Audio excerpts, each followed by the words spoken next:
O Cícero está conversando. O Cícero, atenção, vamos ouvir. Vamos ao Morumbi. E também acabou falando que, por causa dessa discussão, eu não joguei contra o Cruzeiro.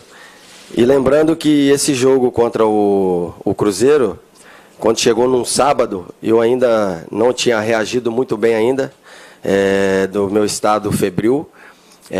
Quando eu tomava o remédio, ia e voltava. E aí eu tive uma conversa com o Dr. Sanches, foi no momento onde que eu comecei a tomar até uns antibióticos.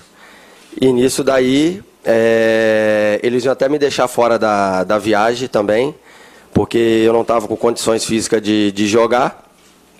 Mas aí partiu de mim, eu peguei e falei que eu queria viajar, porque como eu comecei a tomar o antibiótico no sábado, eu, de repente, até no domingo, eu podia se recuperar bem, alguma coisa assim. Até então, que eu fui como uma opção de banco, eu tive até uma conversa com o Rogério, estava nos planos para jogar, mas eu falei, não, nesse momento, a gente sabe que é um momento conturbado, e é um momento de estar todo mundo junto. Então, eu pedi para viajar e pedi para ir. E no dia do jogo, até que deu uma reagida melhor, e eu fiquei como opção. Então, eu queria deixar isso daí bem claro. E depois, não sei, uns 30 minutos mais ou menos de programa, a pessoa volta e fala que desmente um pouco o caso, falando que a situação aconteceu no caso contra o Corinthians. Aí que eu vou entrar nesse detalhe agora. O que aconteceu? No intervalo do jogo contra o Corinthians, a gente estava chegando no vestiário. Isso é uma coisa natural que acontece em vários outros lugares. Os jogadores estavam sentados e o Rogério pegou e deu um chute, não é nem prancheta, para você ter uma ideia. É um quadro que às vezes faz as explicações para a gente, para você ver que aí já distorceram de novo. É um quadro que acabou chutando e até falou de pegar na cara, isso daí não tinha nada a ver. Porque o quadro, ele caiu no chão assim, mas pegou meio que na minha direção, mas resvalou no pé, não chegou nem pegar em mim direito. E aí, que isso é uma coisa natural, que você volta, que às vezes, que nem vários treinadores você vê falando, que dá uma sacudida no vestiário para ver se o time volta diferente e não sei o quê. Até então que a gente até voltou, até fez um segundo tempo bom, pena que não conseguimos fazer um gol. E já presenciei situações dentro de vestiário, que às vezes você perde um jogo, ou até jogador chuta um copo d'água, tipo, indignado porque perdeu um jogo da maneira que foi. Então isso é uma coisa natural dentro do futebol, e com vários outros treinadores acontece isso. Então eu acho que criaram, na minha concepção, criaram um bicho sete cabeças, uma situação que não tinha nada a ver, porque o quadro caiu perto de mim e aí as pessoas começam a falar time do Rogério, time do Cícero. Eu falei, que é isso, gente? Que mundo nós estamos? E não tinha nada a ver uma situação dessa. Então eu queria deixar isso bem claro, que não tem nada isso daí. E outra coisa, quem sou eu para confrontar com o maior ídolo da história do clube? O Rogério é um cara referência para todos nós. Eu acho que muito pelo contrário, a gente tem muito a aprender com ele ainda. O trabalho dele, sendo sincero para vocês aqui, o trabalho dele é bom. Todo mundo falava do São Paulo no início da temporada, falando que o São Paulo estava jogando futebol de posse de bola, um futebol para cima. Mas a gente sabe que também as eliminações pesa muito isso daí. Agora é o momento que fala que a gente está bem, eu estou mentindo. Então é um momento que a gente tem que botar os pezinhos no chão, calçar aquela sandália da umidade, trabalhar, porque realmente para um clube como o São Paulo, você ter 3 eliminações em menos de um mês, mais ou menos, a gente sabe que isso é muito pesado. E então a gente com certeza está com ele.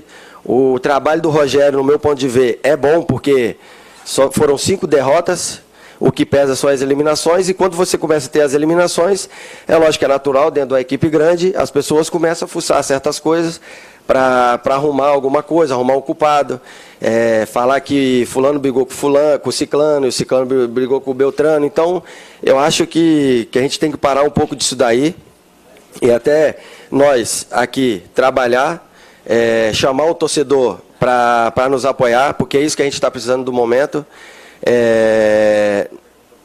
blindar, lógico, os mais novos não tem que tá aparecendo numa situação dessa. Eu acho que a gente tem que conversar com os mais novos para a gente sair dessa situação, porque a gente não pode falar que tá bom porque não tá bom.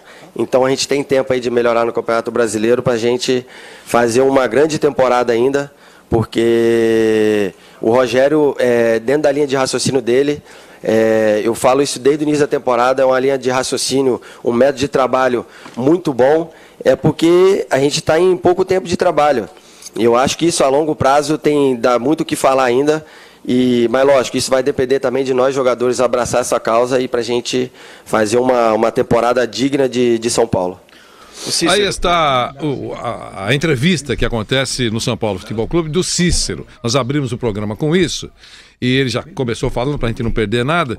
Eu peço por gentileza ao Márcio Espímpolo que resuma o que aconteceu nas últimas horas e aquilo que motivou, gerou, provocou, foi o gatilho para essa entrevista coletiva do Cícero, jogador de São Paulo. Márcio Espímpolo. Vanderlei, coincidência ou não, o Cícero ficou fora de 2 jogos depois de ter vazado essa notícia de o Rogério ter chutado aquela prancheta que você põe as peças, né, para você mostrar pro jogador, eu quero que você faça isso, faça aquilo, tal. Não é uma prancheta igual a do Joel Santana, por exemplo, é um quadro que você tem ímãs, né, e você vai posicionando para mostrar pro jogador a função que você quer que ele exerça. E o Rogério jogou aquilo para longe e teria espirrado aquilo e batido, ido em direção ao Cícero. Não é que ele mirou em alguém para acertar o jogador, não foi nada disso. É que a notícia, a coisa ganha proporção, a fase não é boa e aí acaba indo para um outro lado, né? Então o Cícero explicou, o Jusilei ontem já tinha falado sobre isso, pessoas que estavam no vestiário já esclareceram sobre esse episódio. E também vale deixar claro, Vanderlei, que quando o Rogério chegou, o primeiro jogador que ele pediu foi o Cícero. Verdade. Eles são amigos. Quando o Cícero estava no Fluminense, eles já mantinham contato. Quando o Cícero vinha para São Paulo, eles saíam para jantar. O Rogério sempre achou o Cícero um jogador acima da média, inteligente, diferenciado. E eles são amigos fora do futebol. E o Rogério pediu a contratação desse jogador e foi prontamente atendido, mesmo com alto salário. O Cícero, se você juntar o que o Fluminense paga e o que o São Paulo paga, o Cícero ganha acima de R$500 mil, Vanderlei. Que hoje para o futebol brasileiro é algo fora do comum para um jogador de meio campo, né? É um salário de astro, digamos assim, né?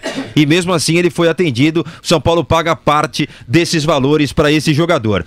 Então não há nenhum clima entre os dois, mas houve sim isso no vestiário e o Cícero deu a sua explicação, que bate com o que disse o Jusilei ontem.